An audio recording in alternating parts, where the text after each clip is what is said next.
El discípulo. Revista para la educación cristiana transformadora.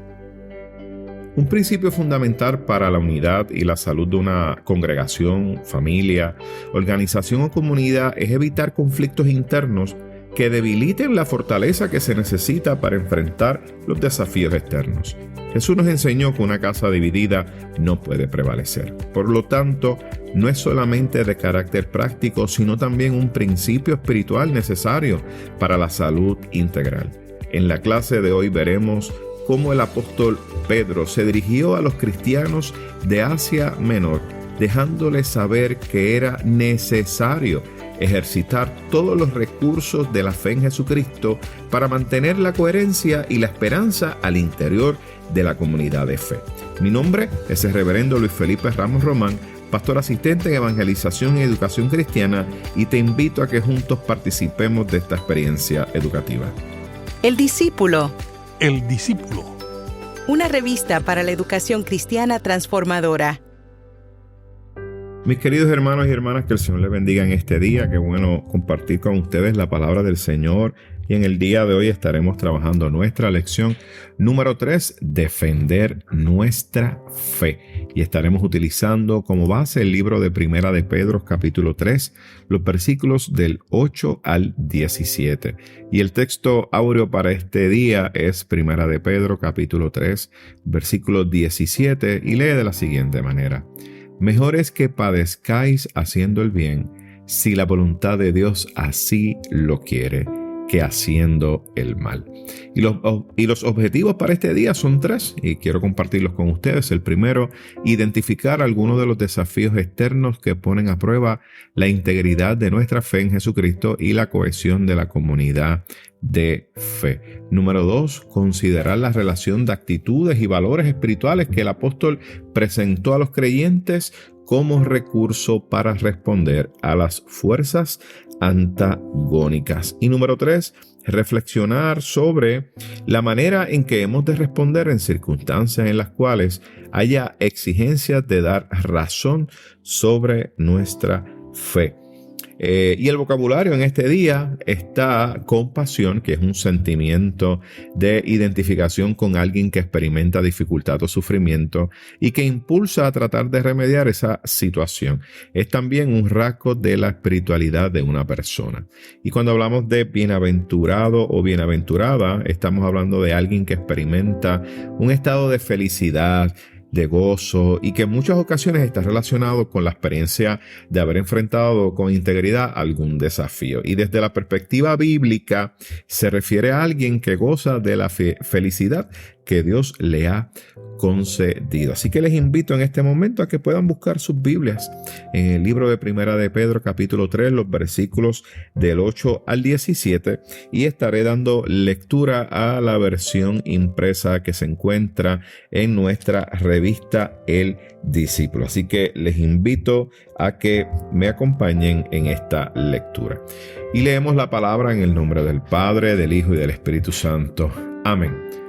En fin, sed todos de un mismo sentir, compasivos, amándoos fraternalmente, misericordiosos, amigables.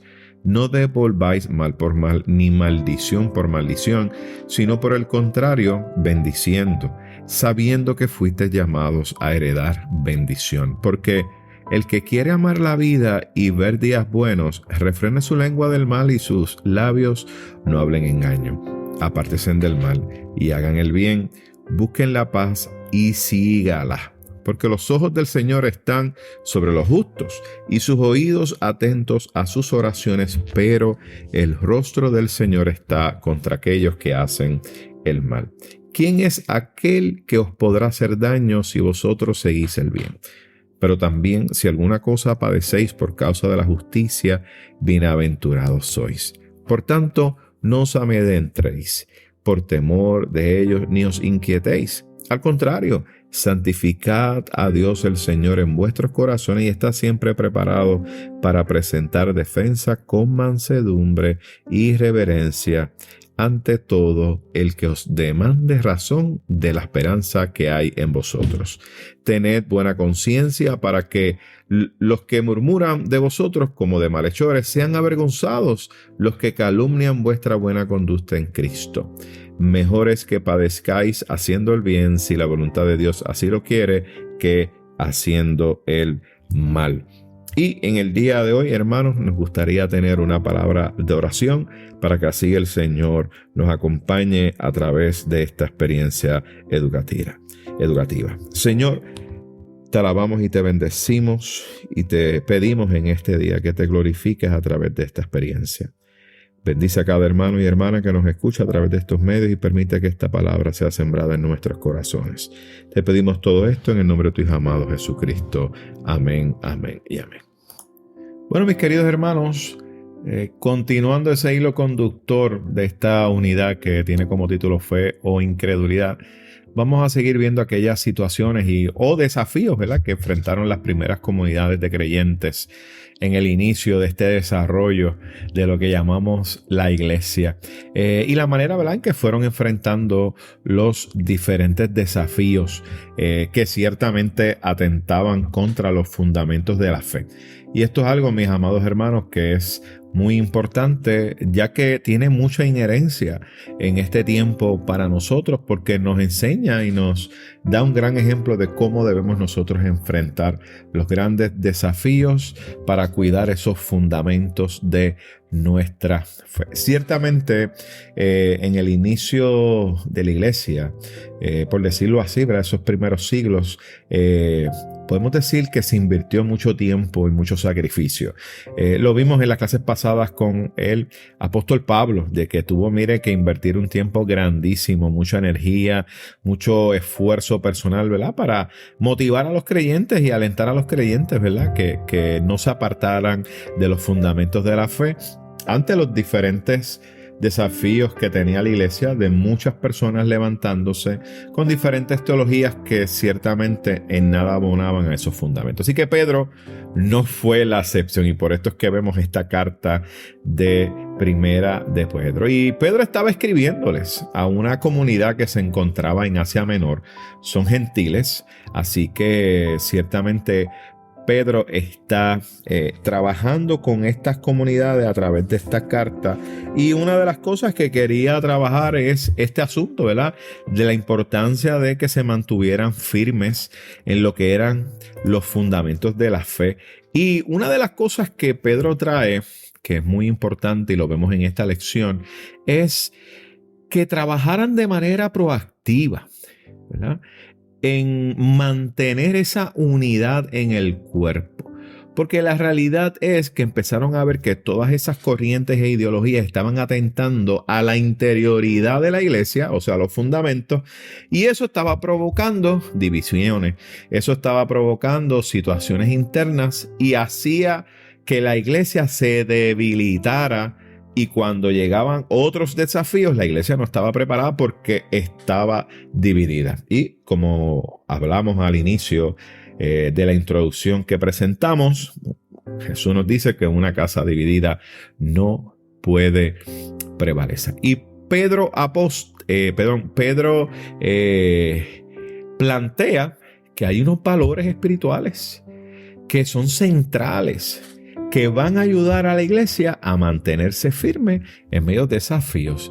Y esos desafíos que vayan a enfrentar, pues mire, si tenemos compasión, si tenemos misericordia con nosotros mismos, nos habla acerca de unos valores espirituales como el amor y esa buena conciencia que se da en la iglesia, y que no solamente sea de palabras, sino que sea de hecho, que es lo que presenta el apóstol Pedro. No es simplemente expresar y decir y hablar, es que se ponga en práctica la compasión, la misericordia, el amor y esa buena conciencia en el interactuar los unos con los otros. Entonces quiero compartirles algunas notas del libro de Primera de Pedro, y se entiende que esta epístola se escribió aproximadamente en el 600 después de Cristo.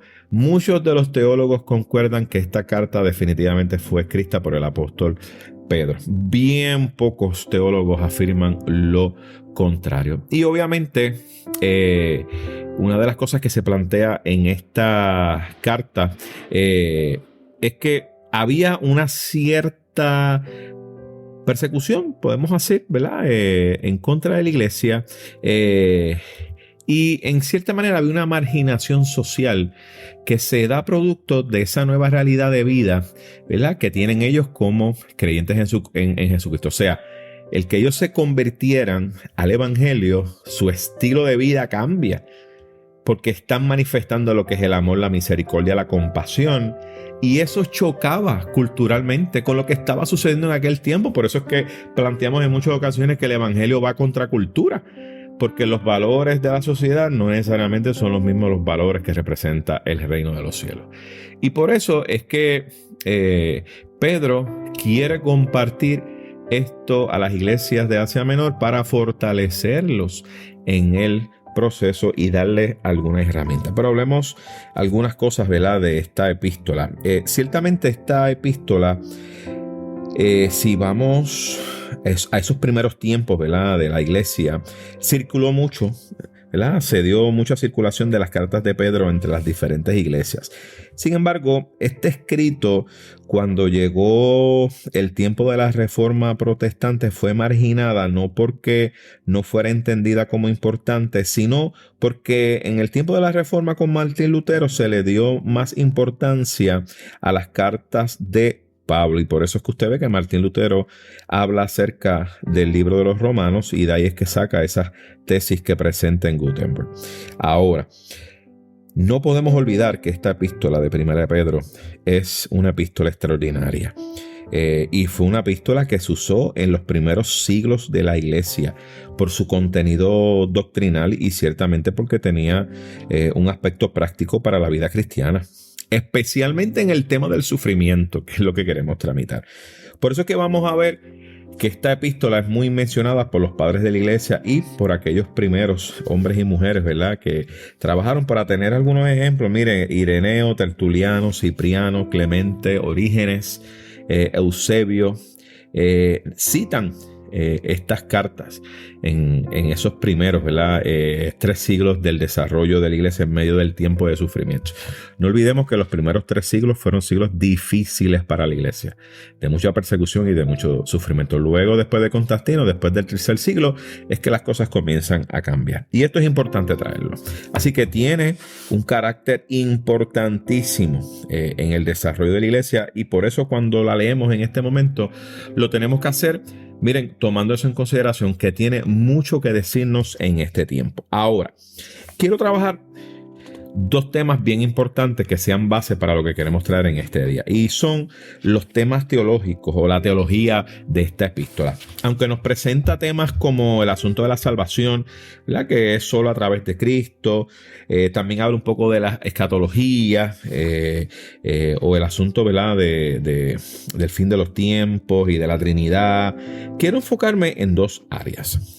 Y es en el área de la eclesiología, que tiene que ver con el asunto de la iglesia, y el aspecto de la santificación, porque ambas están bien amarradas a lo que queremos traer en el día de hoy. Bueno, una de las cosas que Pedro enseña acerca, ¿verdad?, es que la salvación es individual. Así que cada uno, ¿verdad?, cada salvo lo es en sí mismo. O sea, cada persona es salva en Jesucristo y la salvación es individual. Así que no hace falta ningún otro intermediario, solamente Jesús. Y la salvación, pues, plantea Pedro que es individual. Sin embargo, una vez una persona es salva por Jesucristo y toma esa decisión de manera individual de seguir a Jesús, esas personas se introducen en una comunidad de fe. Y eso es parte de la expresión de la iglesia. Así que, aunque la salvación es individual, cada persona debe pasar y se introduce en una comunidad de fe. Por eso es que nosotros planteamos acerca de la importancia de congregarse. Por eso es que nosotros planteamos el asunto de la importancia de ser parte de una comunidad, porque en la comunidad crecemos y en la comunidad nos formamos y en la comunidad la que afirma y nos endosa como que somos hombres y mujeres, miren, del Señor. Y eso obviamente a nivel de la iglesia nuestra, discípulos de Cristo, ¿verdad? Tiene una importancia grande, porque es la comunidad, en el caso de los llamados y de los ministerios, es la comunidad de fe la que nos endosa, la que afirma y certifica que este hombre y esta mujer ciertamente son miembros de una comunidad de fe y que afirman el testimonio y los fundamentos del Evangelio. Ven cómo esto, ¿verdad?, es algo importante y es, ¿verdad?, lo que nosotros afirmamos. Ahora, una vez nosotros pertenecemos a esa comunidad de creyentes, que esa comunidad de creyentes, mis queridos hermanos, sabemos que es más amplia, porque la iglesia del Señor es una sola. Y de hecho, es lo que afirmamos, que somos una sola iglesia. Así que cuando usted y yo somos salvos, o sea, que aceptamos al Señor Jesucristo como Salvador, somos parte de una comunidad de fe hermosa a nivel congregacional, pero también somos insertados en la iglesia, o sea, en el cuerpo de Cristo. Y esto es importante. ¿Por qué? Porque cuando somos insertados en el cuerpo de Cristo, la palabra nos enseña que entonces pasamos a ser santos. Y por eso es que el llamado es: sed santos como así yo soy santo. Bien, entonces ahí es que amarramos este aspecto de la eclesiología, ¿verdad?, ese tema teológico de la eclesiología con el tema de la santificación. Porque la realidad es que todos y cada uno de nosotros, al pasar a ser parte del cuerpo de Cristo, tenemos que obrar y ser testimonio de quién es Él. Por eso es que decimos que somos una sola iglesia. Y por eso es que tenemos que cuidar esa unidad espiritual, porque la división, miren mis hermanos, eso no es fruto del Espíritu. De hecho, la división dentro del cuerpo de Cristo no refleja santidad. Por eso es que Pedro le está diciendo a ellos acerca de esta importancia de mantenerse unidos. ¿Y cómo vamos a trabajar ese aspecto de la santidad? Pues mira, es importante que dejemos a un lado aquellos pecados, los cuales Dios nos sanó, pero no podemos seguir practicándolos, porque son pecados que nos llevan ¿a qué? A la división. Entre ellos, la malicia, el engaño, la hipocresía, la envidia, la difamación, la altivez, el orgullo y muchas otras, mis queridos hermanos, que ciertamente no aportan a la unidad. Por lo tanto, la santidad, mis amados hermanos, no es un asunto opcional, sino la única forma de vivir la vida cristiana. Porque hemos sido llamados a santidad, porque Dios es santo. Y eso es lo que afirma Pedro en esa primera epístola, en el capítulo 1, versículos 15 al 16. Y no podemos olvidar que esa santidad también se da en una santidad comunitaria o una santidad eclesia. No sé si usted había escuchado ese término, pero sí, somos llamados también a ser santos como iglesia, ¿verdad? Esa santidad comunitaria. Y se da especialmente en esas virtudes que nos llevan o nos conducen a una comunión solidaria entre cada uno de los hermanos. Porque si hemos dejado el pecado y hemos dejado al lado las perversiones, miren, no podemos seguir practicando los mismos. Tenemos que cuidarnos de no exponernos a la lengua, esa lengua, Dios mío, que a veces destruye. Y miren, mis amados hermanos, tenemos que cuidarnos, porque eso destruye a la comunidad. Y es importante que nos comportemos en amor, en hospitalidad, en servicio, en un ejercicio sano del liderazgo y también en la humildad. Y mis amados hermanos, estas virtudes que les presento nos van a servir no solo para dar testimonio en medio de las aflicciones, sino porque son instrumentos para mantener la unidad del cuerpo de Cristo y la correcta relación entre cada uno de nosotros. Y por eso es que vemos entonces que Pablo menciona en esos primeros versos: sed todos de un mismo sentir, compasivos, amándonos fraternalmente, misericordiosos, amigables, porque ciertamente, mis amados hermanos, esto refleja lo que son virtudes de una iglesia o de una comunidad que afirma el señorío de nuestro Señor y Salvador Jesucristo. Y por eso es que Pedro está exhortándolos a que ellos muestren estos valores, muestren estas actitudes, de manera que eso garantice esa unión de la comunidad de fe. Y eso, mis amados hermanos, para Pedro era importante. ¿Por qué?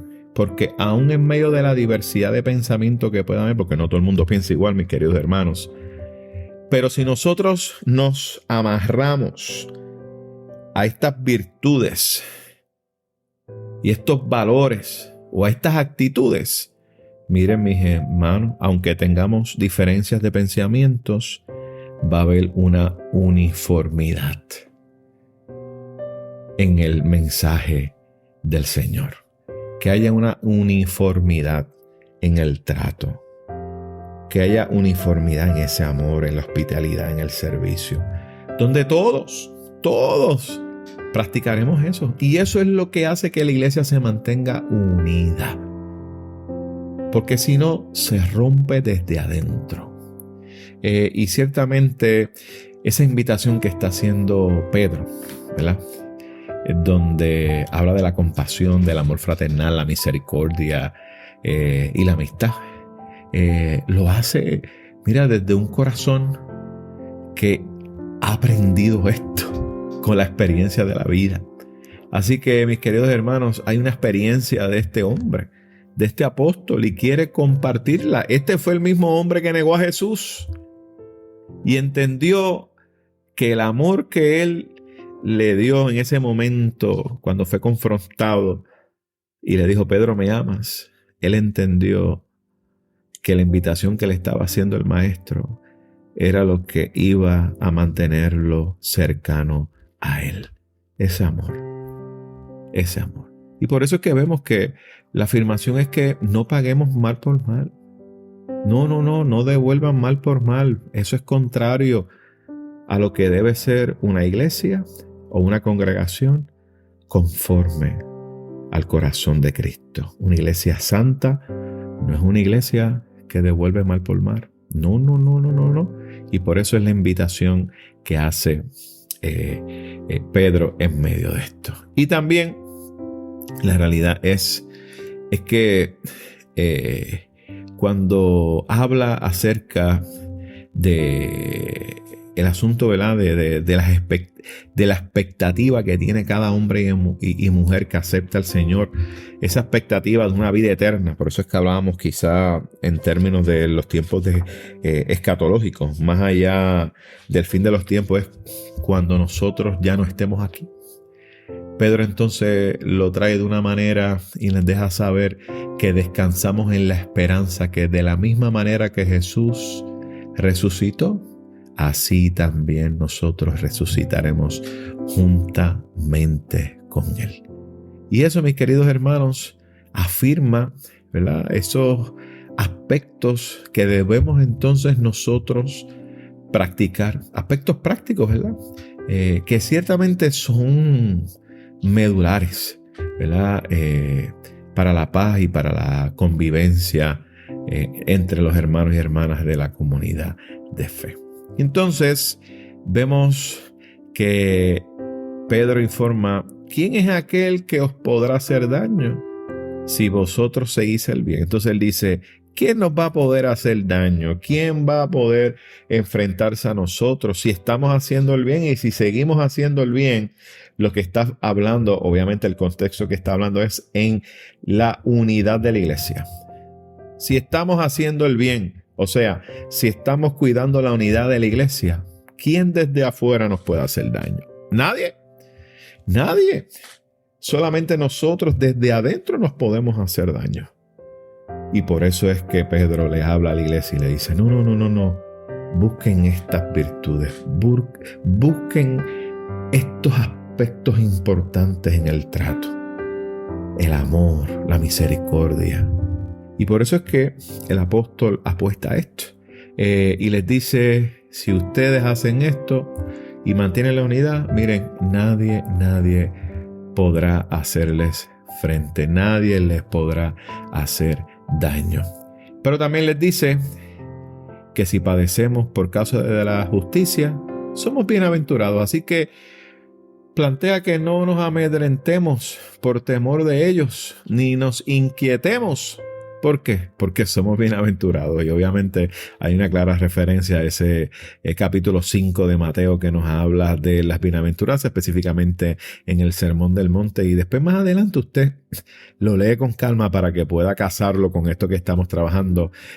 Porque ciertamente aquellos que son perseguidos se identifican como felices, dichosos, ¿verdad? Obviamente en un sentido espiritual, porque trasciende el bienestar material. Miren, por eso es que la invitación es a santificar a Dios el Señor en vuestros corazones. Y estamos hablando de sostener una relación, miren, primordial con Dios. Miren, en toda su persona. ¿Para qué? Bueno, que para que nos mantenga alejados de esas tentaciones que a veces nos hacen claudicar. Y obviamente habla acerca de la importancia de la mansedumbre, de la reverencia, que eso ciertamente son, mis queridos hermanos, grandes virtudes que sostienen el cuerpo de Cristo. Y ciertamente esa buena conciencia tiene una vinculación con esa bienaventuranza que habla el texto. Y termina diciendo que es mejor que padezcamos haciendo el bien, si la voluntad de Dios así lo quiere, que haciendo el mal. Así que en otras palabras, Pedro le está advirtiendo que pueden padecer aún haciendo obras de bien y dando buen testimonio, pero es preferible el sufrimiento que acarrear obrar con maldad. Así que hagamos el bien, no nos cansemos de hacer el bien, porque al final, mis amados hermanos, obtendremos la victoria.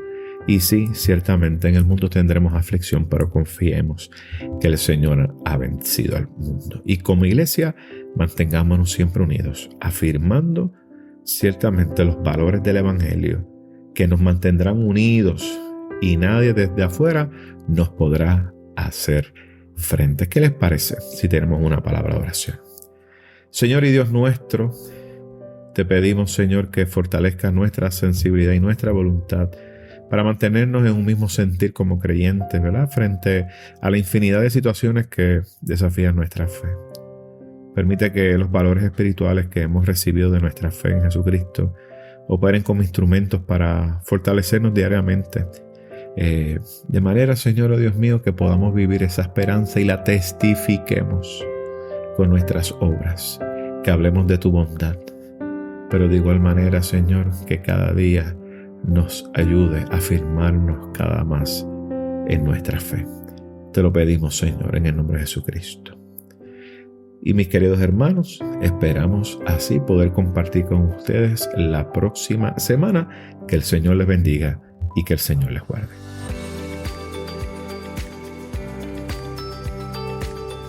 Gracias por escuchar El Discípulo.